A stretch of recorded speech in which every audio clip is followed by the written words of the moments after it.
இயேசு உங்களை நேசிக்கிறார். பிரியமானவர்களே, இந்த நாளில் ஆண்டவர் நம்மளோடு பேசும்படிய வேதத்திலிருந்து ஒரு வசனத்தை கூட வாசித்து ஆண்டவர் நமக்கு கற்றுக் கொடுக்கக்கூடிய, நாம் புரிந்து கொள்ளக்கூடிய காரியத்தை பார்ப்போம். அது அப்போஸ்தலர் புஸ்தகம் 19வது அதிகாரம் 24வது வசனம் இப்படியாக சொல்லுகிறது. எப்படி என்றால், தேமேத்திரியு என்னும் பெயர் கொண்ட ஒரு தட்டான் தியானாலின் கோவிலை போல வெள்ளியினாலும் சிறிய கோவில்களை செய்து தொழிலாளர்களுக்கு மிகுந்த ஆதாயம் அறிவித்துக் கொண்டிருந்தான். எபேசு பட்டணத்தில் ஒரு குறிப்பிட்ட மனிதனை பேர் சொல்லி வேதம் சொல்லுகிறது. தெமேத்திரி என்னும் பெயர் கொண்ட ஒரு தட்டான். அவன் தட்டான் ஆசாரியர்கள் சொல்லப்படுற பார்த்தீங்களா, ஆசாரியர், அதாவது நகை வியாபாரம் செய்யக்கூடியவர்கள்.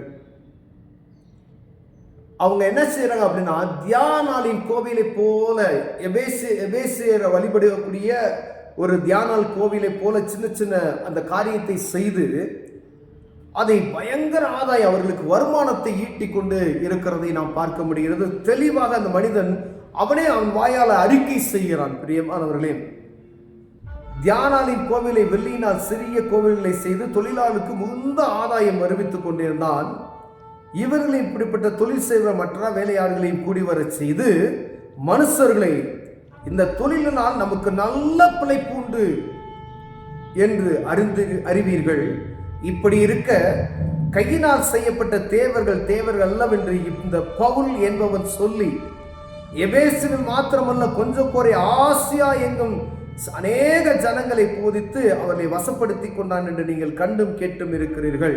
இதனால் நம்முடைய தொழில் அற்றுப்போகும்படியான அபாயம் நேரிட்டு இருக்கிறதை அல்லாமல், பிரியமானவர்களே, இந்த மனிதன் இங்கே சொல்லப்படுகிற அவன் செஞ்சு ஒரு கோவிலை போல சின்ன சின்ன காரியங்களை, பொம்மைகளை செய்து வியாபாரம் பண்றான், மக்களை ஏமாத்தி அநேக வசூல் பண்றான். அந்த கால பல வருஷம் 2025 வருஷத்துக்கு முன்னாடி பெரிய கோடீஸ்வரன் இருந்திருப்பான்.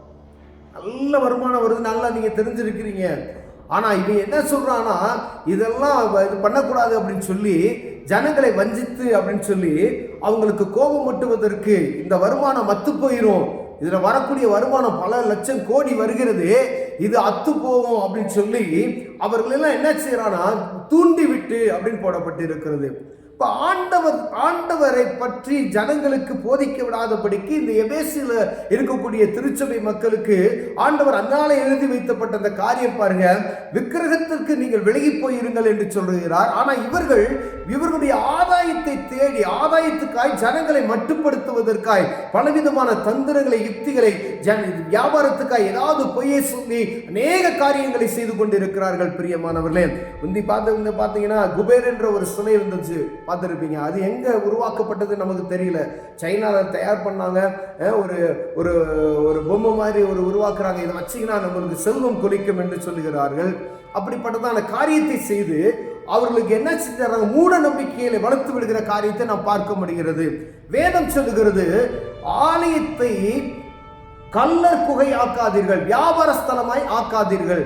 எந்த ஒரு இடத்துலையும் ஆலயத்துக்கு, கர்த்தருடைய கடவுளுடைய வழிபாட்டு ஸ்தலத்துல வியாபார நோக்கத்தோடு செய்யப்படுகிறதோ அது ஆண்டவருக்கு விருப்பமில்லாத இடம் என்பதை புரிந்து கொள்ளணும். அது ஒரு வியாபார ஸ்தலம் வியாபார ஸ்தலம் தான். கடவுளுடைய வழிபாடு ஸ்தலம் என்பது கடவுளுடைய வழிபாடு ஸ்தலம் தான்.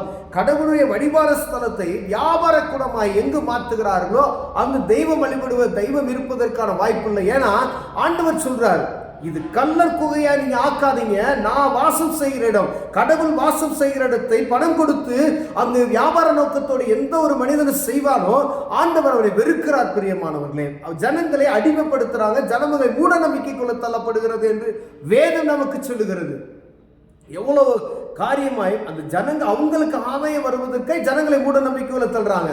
ஏதோ ஒரு காரியத்தை செய்து இது நீங்க வீட்டுல வச்சீங்கன்னா நல்ல செல்வம் வரும் அப்படின்னு சொல்றாங்க. அப்ப மூட நம்பிக்கையை ஜனங்களுக்குள்ள உண்டாக்குகிறாங்க.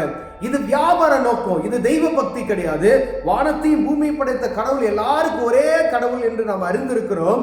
அவரே அன்றி வேறு எந்த ஒரு காரியம் நம்மளை ஆசீர்வதிக்க முடியாது, செல்வத்தை உண்டாக்க முடியாது. பொன்னும் வெள்ளியும் அவருக்குள்ளது. யாருக்குள்ளது? கடவுளுக்குள்ளது. அவர் தான் அந்த பூமியில் அதெல்லாம் வச்சிருக்காரு. எந்தெந்த இடத்துல இருக்குமோ வெள்ளி இங்க இருக்கு, பொண்ணு இருக்கு, எல்லாம் அவர் தான் விளைய செய்கிறவர். அப்ப அவர்தான் மனிதனை உயர்த்துவதற்கும் தாழ்த்துவதற்கும் அவருக்கு மாத்திரம்தான் அதிகாரம் உண்டு. அப்ப எந்த ஒரு காரியத்தின் நிமித்தமாய் அங்கு நமக்கு ஒரு செல்வத்தை உண்டாக்குறோம், அது வியாபார நோக்கத்துக்கு அவர்கள் செய்கிறார் என்பதை நம்ம புரிந்து கொள்ள வேண்டும். அப்படிப்பட்ட காரியத்தில் நம்ம ஈடுபடக்கூடாது, அந்த காரியத்தை நம்ம செய்யக்கூடாது, அப்படிப்பட்ட காரியத்தை நாம் வாங்கி வைக்கவும் கூடாது. ஏன்னா நம்மளை மூடத்தனத்துக்கு நம்ம தள்ளப்படுகிறோம், மூட நம்பிக்கைக்குள்ள நம்ம தள்ளுகிறார்கள் என்பதை நாம் புரிந்து கொள்ள வேண்டும். நல்லா படித்திருக்கிறாங்க, நல்ல அவங்க நல்ல பெரிய இதில் இருப்பாங்க. அவங்க பாருங்க, சாதாரணமாக ஒரு இடத்துல போய் இந்த இது வச்சோம்னா வீட்டில் ஒரு ஷோகேஸ்ல அப்படி தூக்கி வச்சிருவாங்க.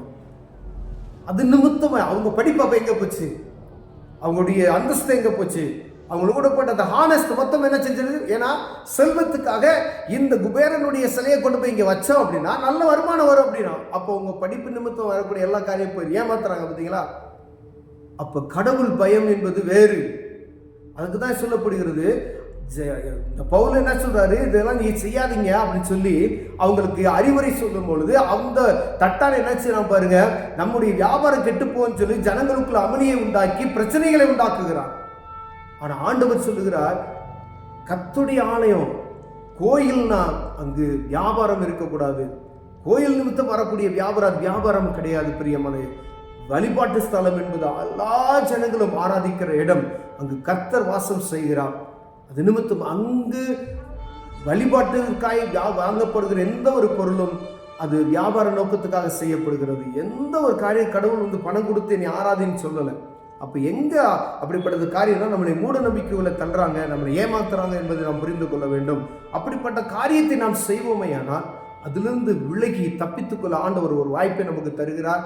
கண்களை மூடுவோம், ஜெபம் செய்வோம். அன்பின் தகப்பனே, மூட நம்பிக்கையில் நாங்கள் மூழ்கி போய்விடாதபடி எங்களை காத்துக்கொள்ளுங்க ஆண்டவரே. கடவுளே எங்களை ஆசீர்வதிக்க முடியும், எந்த ஒரு தனிப்பட்ட ஒரு காரியம் எங்களை ஆசீர்வதிக்க முடியாது என்பதை நாங்கள் உறுதியாக இருக்க எங்களுக்கு உதவி செய்யுங்க. இயேசுவின் நாமத்தில் பிதாவே, ஆமென்.